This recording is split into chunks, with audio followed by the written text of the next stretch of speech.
एक औरत जब अपने सपनों को बेचती है उसे कोऑपरेट करना कहते हैं। जब अपने विचार बेचती है तो उसे मोटिवेशनल स्पीकर कहा जाता है। लेकिन वही औरत जब अपनी देह बेचती है तो वही औरत वैश्या कहलाती है। क्यों? किस लिए? क्या औरत के फैसले समाज तभी तक स्वीकार करता है जब तक वो दूसरों की सहूलियत के हिसाब से लिए जाए? कभी कभी समाज से सबसे ज्यादा दुत्कारी गई औरत वही होती है जिसने सबसे ज्यादा समझा है प्रेम, त्याग, दर्द और मजबूरी को, जिसने अपनी इज्जत के नाम पर दुनिया के तमाचे खाए हैं, फिर भी किसी की रोटी बनकर किसी की भूख मिटाई है। एक वैश्या को हमने सिर्फ उसका पेशा समझा, पर उसकी मजबूरी, उसकी कहानी, उसके आंसू, ये हमने कभी जानने की कोशिश करी? कभी नहीं, जरूरत ही नहीं समझी। जब एक आदमी रोज शराब बेचता है तो उसे लाइसेंस शुदा बिजनेसमैन कहा जाता है, पर जब एक औरत पेट भरने के लिए देह बेचती है तो वही समाज उसे उल्टा, कलंकनी और जाने क्या क्या कहता है। क्यों? किस लिए? क्या सिर्फ मर्दों को ही हक है व्यापार करने का? क्या सिर्फ पुरुष यह तय करेंगे कि किस काम में इज्जत है और किस में नहीं? सोचिए, आज लम्हे जिंदगी के भारत की पहली डिजिटल वीडियो मैगजीन, जहां कहानियां सिर्फ सुनाई नहीं जाती, महसूस करी जाती हैं, जलाई जाती हैं दिल के किसी कोने में, जहन के किसी अंधेरे में। मैं हूं निखिल कपूर और मेरे साथ है वरुण बंसाली। और आज का संवाद किसी शो या कंटेंट से ज्यादा है। ये एक आईना है जिसमें हम सबको अपनी सोच की सूरत खुद देखनी पड़ेगी। और आज हमारे साथ है एक ऐसी शख्सियत जो बेबाक बिंदास इस बारे में बात करेंगी। उनका नाम है सीमा सेठी। सीमा जी के बारे में बता दूं, सीमा जी एक सोशल वर्कर होने के साथ साथ एक बिजनेस वुमेन भी हैं। सैकड़ों अवार्ड्स इनकी अलमारियों में सजे हुए हैं, चाहे वो गवर्नमेंट अवार्ड्स हों या बिग ऑर्गेनाइजेशंस के द्वारा, पर इन्होंने आज तक कभी भी अवार्ड्स के लिए कोई भी काम नहीं किया है। तो आज हम बात करेंगे इनसे, क्या वैश्या होना सिर्फ गुनाह है या समाज के पाखंड का साफ आईना? क्या किसी की मजबूरी उसकी बेइज्जती बन जाती है? क्या हमारी सोच इतनी खोखली हो चुकी है? सीमा जी, वेलकम। तहे दिल से आपका शुक्रिया कि आप इस टॉपिक पे बात करने के लिए हमारे साथ हैं। Thank you so much Nikhil ji, ये मेरा सौभाग्य है कि मुझे आपके साथ काम करने का मौका मिला। It is my pleasure, because बहुत कम बिरले लोग ऐसे होते हैं जो इन चीजों के बारे में खुलकर बात करते हैं। ये तो विषय आपने आज उठाया है, ये मेरा सपना था। और मैं आपको एक हकीकत बताऊं कि आज के कम से कम भी नहीं तो 15 साल पहले या 20 साल पहले भी कह सकते हैं, स्टैचू सर्किल पे खड़े होके मैंने टीवी में इंटरव्यू दिया था कि जिस दिन हम देह व्यापार को ओपन कर देंगे हमारे हिंदुस्तान में, जैसे आउट ऑफ कंट्रीज हुआ करता है, बैंकॉक इसी के लिए जाना जाता है, जिस दिन हम इसको ओपन कर देंगे तो उस दिन कैटेगरीज भी बढ़ जाएंगी और उस दिन हमारे देश में जो बहुत शर्मिंदगी की चीज होती है जिसे हम बलात्कार कहते हैं, वो बंद हो जाएंगे। बिल्कुल, क्योंकि जब ओपनली सब कुछ मिलने लगेगा, हाँ, तो अपने आप बच्चियां झपटने की और छीनने की जरूरत नहीं पड़ेगी। फिर हवस का शिकार बेटियां नहीं होंगी। बिल्कुल सही बात, बहुत सही बात कही आपने। तो जैसा कि आप सब जानते हैं, हमारा प्रोग्राम शुरू होता है रैपिड फायर राउंड से। तो सीमा जी, क्या आप तैयार हैं कुछ सवालों के जवाब देने के लिए? मैं जब टीनेजर में एंटर हुई थी, मैं तब से तैयार हूँ इन सवालों के जवाब देने के लिए, क्योंकि मैं एक औरत हूँ, औरत का दर्द बहुत अच्छे से समझ सकती हूँ और मुझे पता है कि मैं बिंदास होके बोलूँगी, लेकिन यही मैं चाहता हूँ, बिंदास होके बोलूँगी, लेकिन मैं किसी की रिस्पेक्ट पे कोई उंगली भी नहीं उठाऊंगी, ना मैं किसी को कहते हैं ना कि बेइज्जत करने वाली बात करूंगी। और मुझे इतनी भी उम्मीद है कि आप जो भी पूछेंगे वो समाज को ध्यान में रखते हुए और समाज के प्रति ही पूछेंगे, और एक औरत को कैसे उसकी इज्जत दी जाए वो ही आप पूछेंगे। बिल्कुल सही कहा सीमा जी। और मैं दर्शकों आपको भी बता देता हूँ कि आप में से जो इस तरह की वार्तालाप के लिए तैयार नहीं है, ये पॉडकास्ट आपके लिए नहीं है, क्योंकि ये पॉडकास्ट जिंदगी में कुछ बोलने सुनने के लिए, समझने के लिए हो। तो अगर आपके दिलों के और दिमाग के दरवाजे बंद हैं तो प्लीज ये पॉडकास्ट आपके लिए नहीं। सीमा जी, जैसा कि भी मैंने कहा था, जब एक मर्द रोज शराब बेचता है तो वो लाइसेंस वाला बिजनेसमैन कहलाता है, पर जब औरत देह बेचती है तो समाज के लिए कलंक बन जाती है। तो क्या कॉमर्स के ऊपर सिर्फ मर्दों का अधिकार है? आप खुद मर्द हैं तो मुझे नहीं पता आपको सुनना अच्छा लगेगा या नहीं, लेकिन हाँ, ये पुरुष प्रधान देश है और यहाँ पे वही होता आया है बरसों से जो पुरुषों ने चाहा है।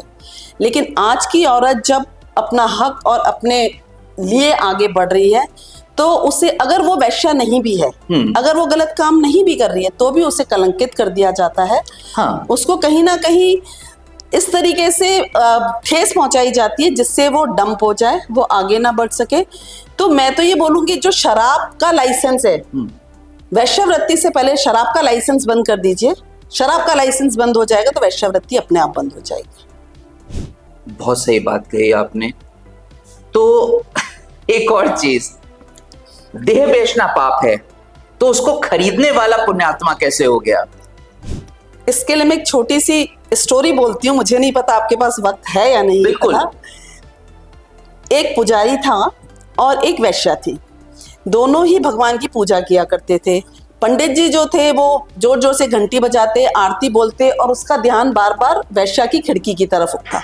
2 लाइन बोलते, वैश्या की खिड़की को देखते, वो देखते थे कितने ग्राहक आ रहे हैं। और वैश्या जो थी वो अपने काम में लीन थी। और अपने काम को लीन करके उसका जब मन कहता था तब वो मंदिर में आती थी और भगवान की पूजा अर्चना जितनी उससे होती थी उसके भाव से वो करके वो चली जाती थी। जब दोनों की मौत आई तो पंडित जी को नर्क मिला और वैश्या को स्वर्ग मिला। पंडित ने पूछा, भाई प्रभु, मैंने तुम्हारी इतनी सेवा करी, मैंने अपना जीवन तुम्हारे चरणों में दे दिया और वो वैश्या जो मर्दों की भूख मिटाती थी उसको तुमने स्वर्ग दे दिया। तो पता है प्रभु ने क्या बोला?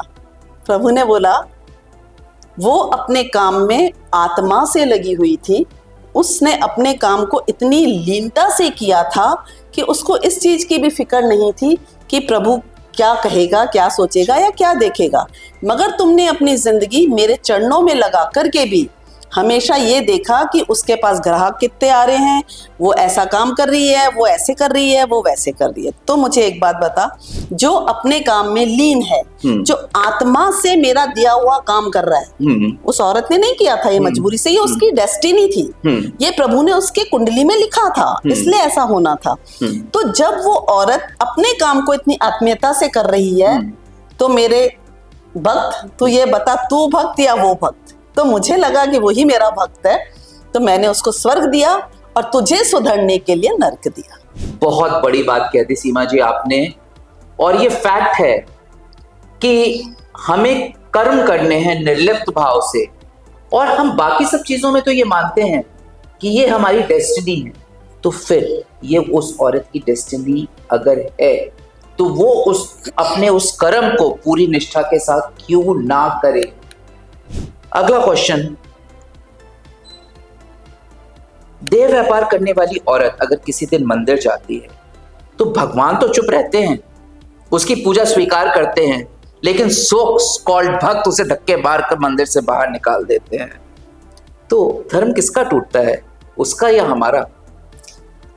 धर्म तो जो उस भक्त जो है, जो उसको धक्का दे रहे हैं, हाँ। जो खुद सुबह तो पूजा पाठ करते हैं, हाँ। और रात को इसी काम में लीन होते हैं, धर्म तो उन्हीं का टूटेगा, क्योंकि वो अपना धर्म निभा रही है जो उसे दिया गया। बिल्कुल सही कहा। आप भी सोच के देखिएगा, कितनी बार ऐसा होता है कि आप मंदिर में भगवान की मूर्ति के आगे खड़े होते हैं, लेकिन आपकी नजरें किसी और के शरीर के ऊपर डोल रही होती हैं।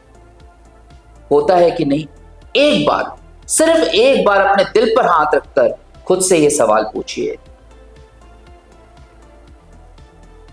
सीमा जी, कौन ज्यादा शर्मनाक है, वो औरत जो पेट भरने के लिए, अपने बच्चों को पालने के लिए काम करती है, या वो आदमी जो दिन भर उसके अगेंस्ट प्रवचन देता है और रात में उसके बिस्तर पर होता है? बात वहीं आ गई कर्मों की।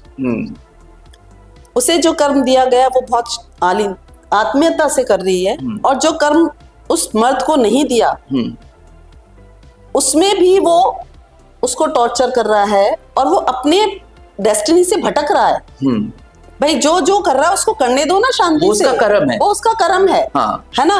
और तुम जब जाके रात को उसके साथ बिस्तर गर्म कर रहे हो, मैं माफी चाहती हूँ मेरे शब्दों पे, क्योंकि मैं बहुत बिंदास हूँ, बहुत बेबाक बोलती हूँ, लेकिन हाँ किसी के दिल को ठेस पहुंचे वो मैं नहीं करती हूँ। आप जब रात को उसका बिस्तर गर्म करने के लिए जा रहे हैं तो आप उसको गाली कैसे दे सकते हैं? How can? क्योंकि आपको लगता है आपने वो जो चंद रुपए दिए हैं आपने उससे उसको खरीद लिया है। अगर आपने उसको उन चंद रुपयों से खरीद लिया है तो उसको अपने घर की रौनक बनाइए ना, फिर वो उसको रौनक बनाइए। क्योंकि हम जब कुछ खरीदने जाते हैं, टीवी खरीदने जाते हैं, फ्रिज खरीदने जाते हैं, शोकेस खरीदने जाते हैं, हम पता नहीं क्या क्या लाइटिंग्स खरीदने जाते हैं, उसको अपने घर की शोभा ही तो बनाते हैं। बहुत बड़ी बात कही आपने। तो उसको अपने घर की शोभा बनाइए। अब आदमी की आप ये देखो डबल स्टैंडर्ड कहाँ है। घर की शोभा बढ़ाने के लिए उससे ऐसी औरत चाहिए जिसके चरित्र पे वो उंगली ना उठाए। बिल्कुल मैं आपकी बात मानती हूँ, लेकिन यहाँ पे सेकंड नहीं लगता किसी के भी चरित्र को। यहाँ पे हम बात कर रहे हैं वैश्याओं की।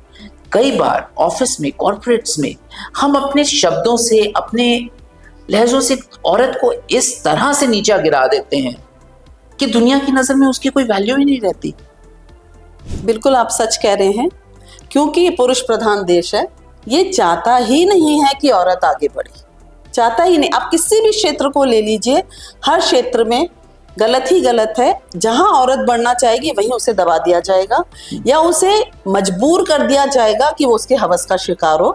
और सबसे आसान तरीका है, सबसे आसान, औरत की इज्जत के ऊपर कीचड़ उछालना। बिल्कुल मैं मानती हूँ। और मैं सभी महिलाओं से क्षमा चाहती हूँ ये बोलते हुए कि आज की तारीख में जो औरत थोड़ी सी भटकी है, जो थोड़ा सा उसने कदम बाहर निकाले हैं, ये सब भी पुरुषों की ही देन है। ये सब पुरुषों की ही देन है। इजी अर्निंग लग करके अच्छे अच्छे घरों की महिलाएं भटक रही हैं। क्यों? उसमें पूरा योगदान पुरुषों का है। क्योंकि जब पुरुष, मैं पुरुषों में सबको लेता हूं, चाहे वो पति हो, दोस्त हो, भाई हो, पिता हो।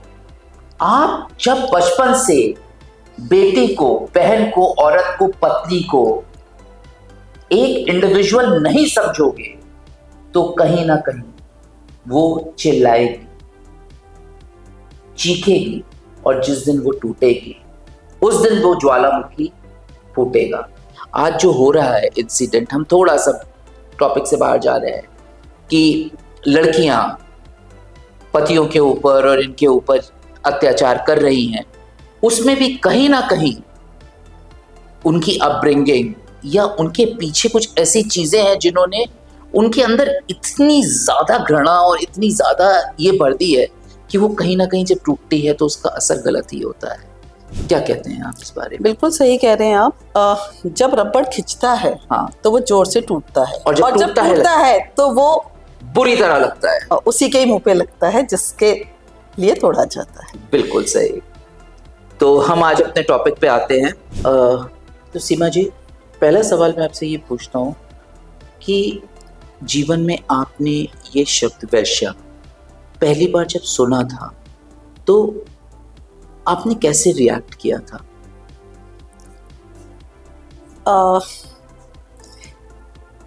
आज जो मेरी उम्र है, बताऊंगी नहीं क्योंकि लेडी हूँ आज जो मेरी उम्र है उसके हिसाब से अगर देखा जाए, जब मैंने ये शब्द सुना होगा तब शायद मुझे इसका अर्थ भी नहीं पता होगा।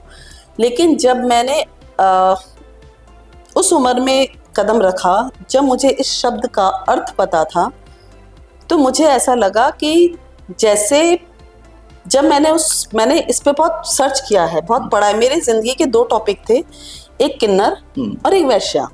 मैंने दोनों पे बहुत स्टडी की हुई है।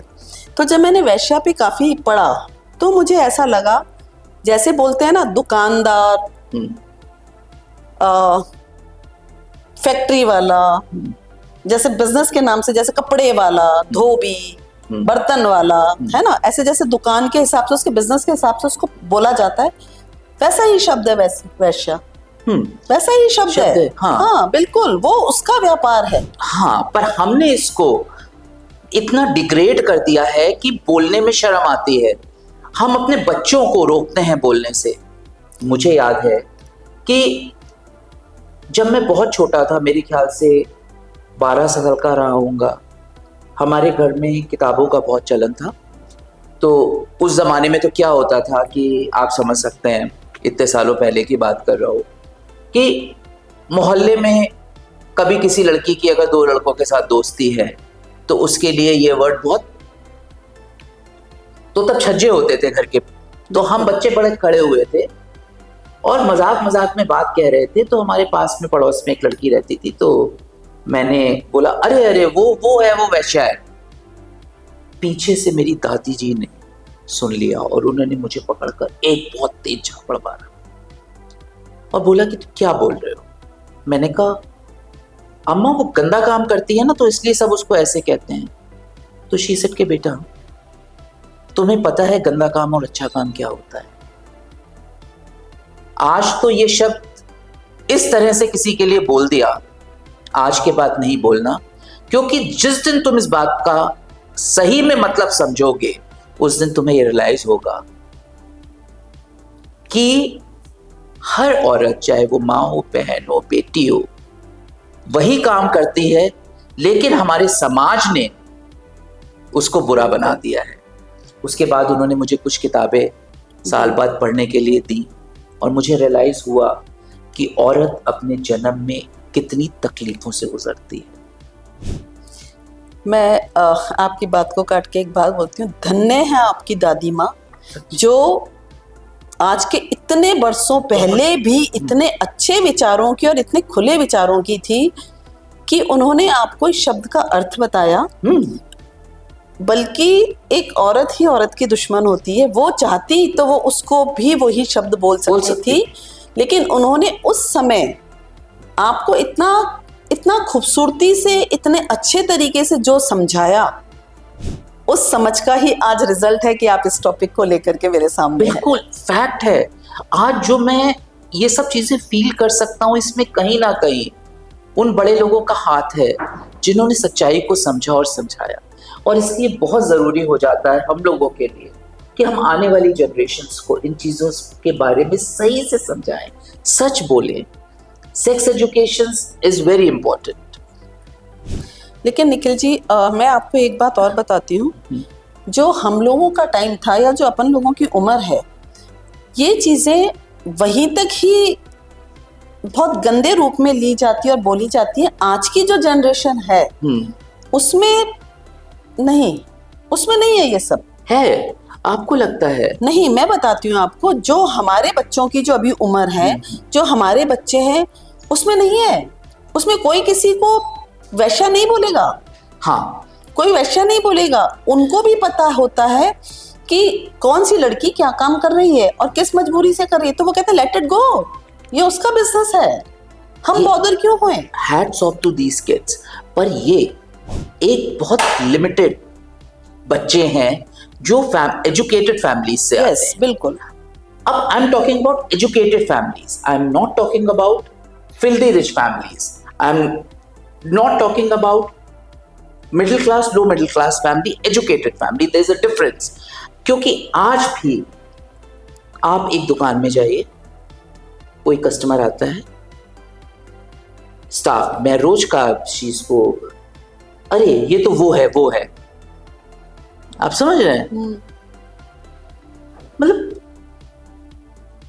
आपने सेकंड में उस लेडी को दूसरी लेडी से अलग कर दिया और आपको उसको देखने का नजरिया बिल्कुल बदल गया। तो वास्तव में आप मुझे बताओ, आप दुकान पे सामान बेच रहे हो, धंधा तो आप भी कर रहे हो ना? मैंने तो पहले ही बोला, कपड़ा बेचने वाला, बर्तन बेचने वाला, तो ये देह व्यापार वाला, खत्म। तो आज की तारीख में तो जेंट्स भी करते हैं ये काम। हाँ, करते हैं, बिल्कुल करते हैं। यही बात मैं कह रहा। अच्छा, यही मेरा अगला क्वेश्चन है कि शरीर की भूख मर्द की भी होती है और औरत की भी। तो शरीर की भूख मर्द जाहिर करे या पूरा करे तो कोई प्रॉब्लम नहीं। जब औरत जाहिर करती है या पूरा करने की कोशिश करती है तो उसे वैश्या बोल दिया जाता है। आज अब देखो, हम बहुत अच्छी एक टॉप उस पे आ गए। आपने मर्दों की देह व्यापार की बात करी, तो जब मर्द औरत के पास जाता है तो औरत बुरी, बिल्कुल, और जब औरत मर्द के पास जा रही है उसमें भी औरत बुरी, उसमें भी औरत, उसमें मर्द बुरा नहीं है। चक्कू गिरना है वो खरबूजे पे गिरे या खरबूजा चक्कू पे गिरे, मरना औरत को ही है, क्योंकि ये पुरुष प्रधान देश है। तो ये क्या है, व्हाट इज दिस? हम क्यों नहीं समझते हैं कि ये शारीरिक जो जरूरत है, एक भूख है और उसके अलावा कुछ नहीं है, दैट इज नथिंग एल्स।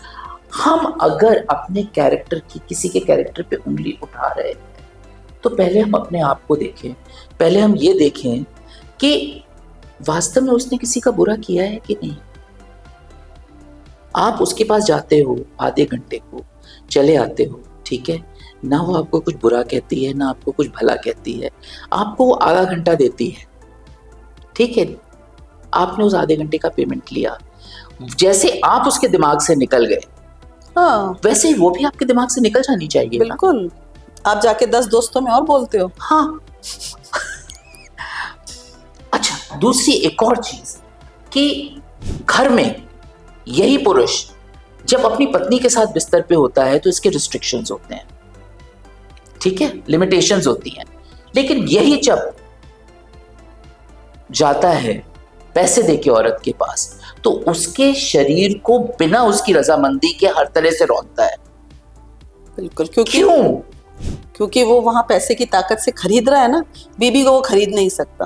पर मैं तो कहता हूं कि जो औरतें घर में हैं उनको ये क्यों नहीं रियलाइज होता कि पुरुष ने उनको खरीदा हुआ है, एक तरह से खरीदा हुआ है।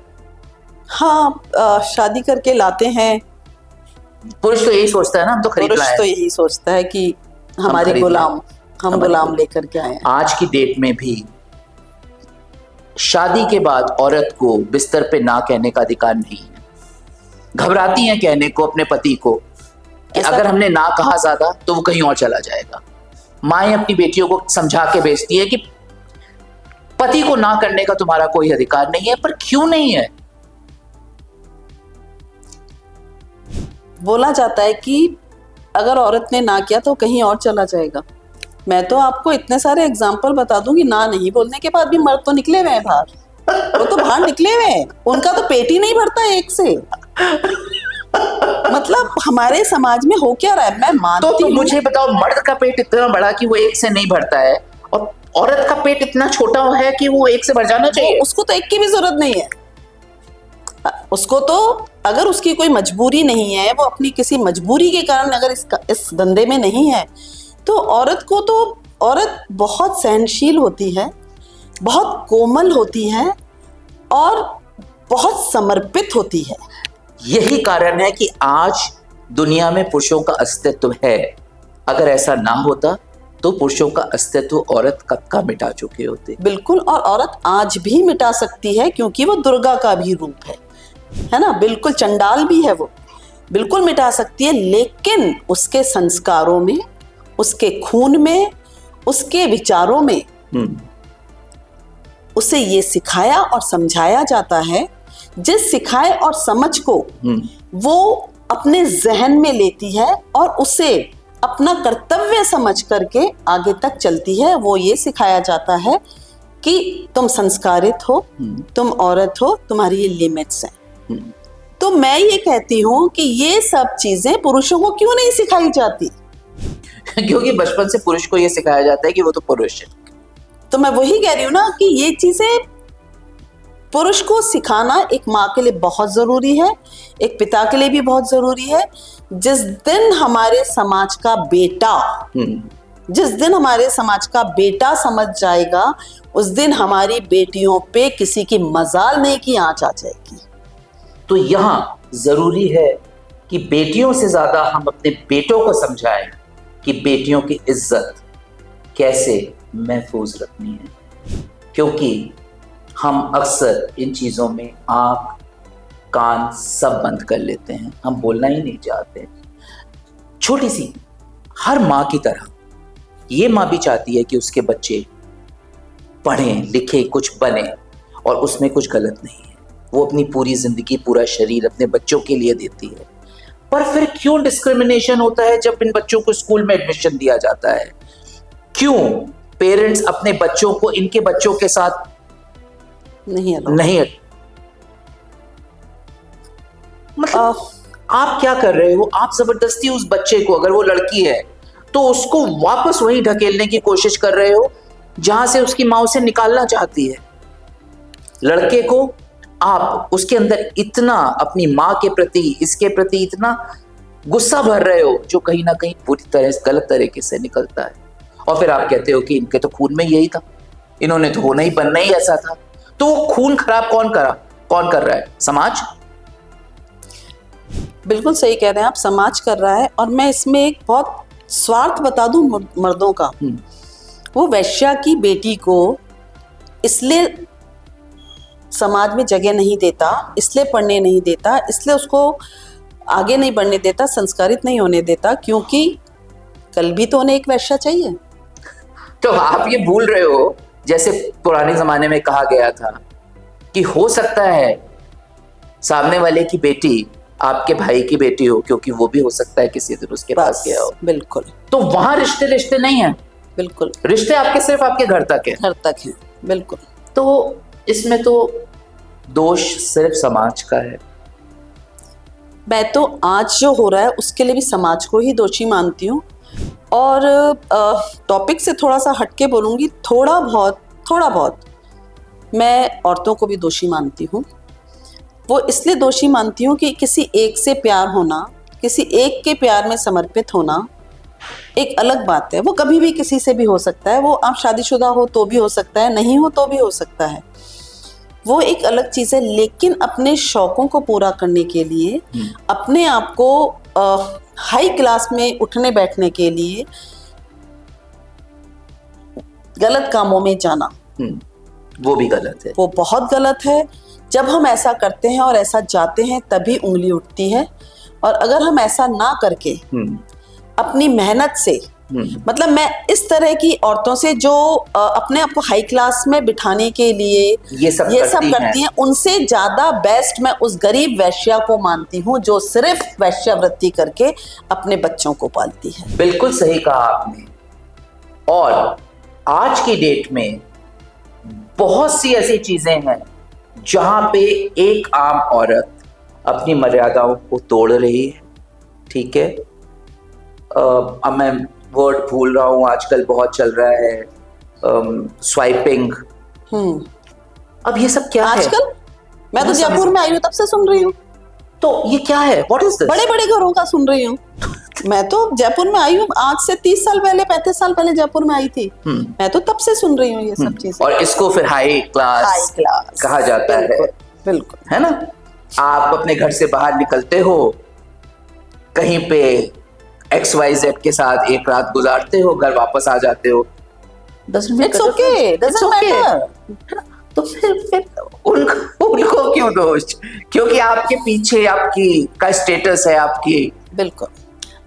बिल्कुल सही कहा आपने।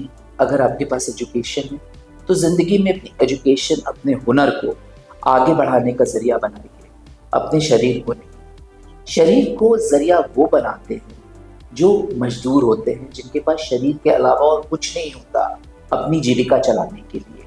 उसी तरह वो औरत जिसके पास अपना शरीर ही है, जिसके पास और कुछ नहीं है, उसको उसका काम करने दीजिए, इज्जत से करने दीजिए। छोटी सी एक बात और मैं आपसे सीमा जी कहूंगा कि आपको क्या लगता है हमारी गवर्नमेंट इसके लिए क्या कर रही है और हम इसके लिए क्या कर सकते हैं? नथिंग। मैं पिछले 20 साल से, 15 साल से, 25 साल से चिल्ला के टीवी चैनल्स पे भी बोल चुकी हूँ, सड़कों पे खड़े होके भी बोल चुकी हूँ। निर्भया कांड हुआ था तब भी बोल चुकी, उससे पहले कांड हुए, उसके बाद कांड हुए तब भी बोल चुकी।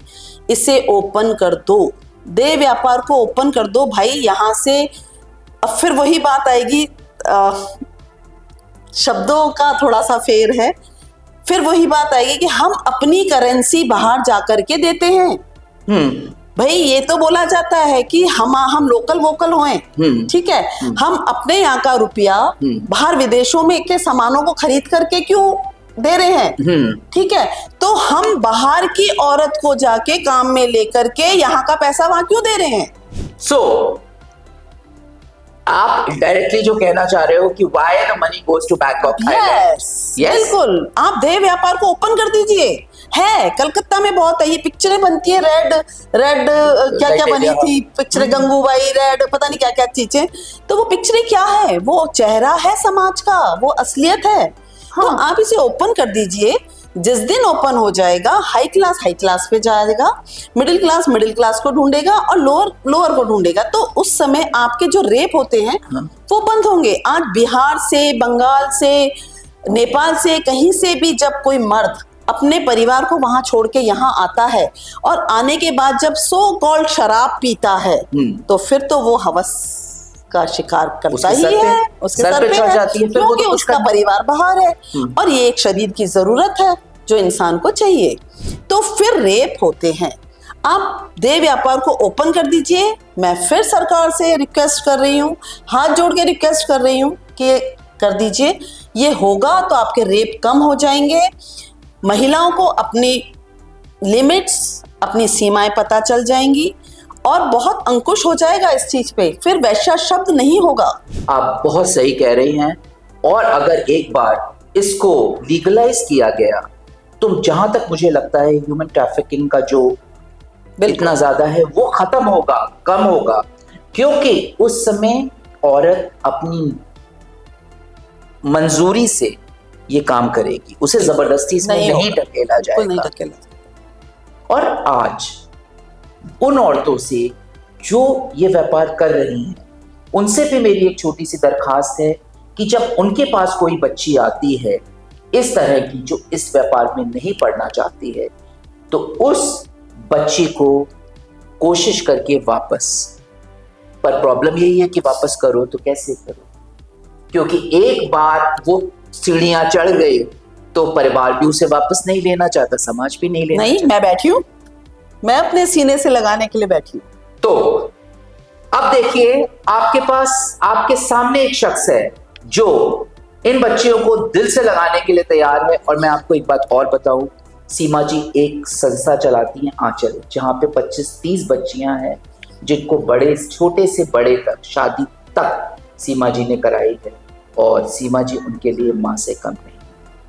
तो इस टॉपिक को हम और बहुत बात कर सकते हैं, पर समय कम होने के कारण हम इसको अभी यहीं छोड़ेंगे।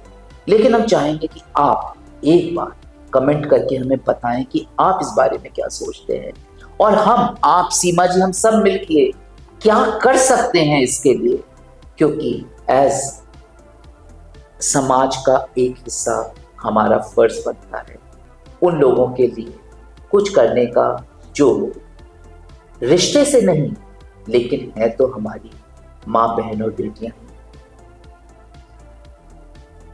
फिर मिलेंगे, इससे ज्यादा आज मैं कुछ नहीं कह पाऊंगा।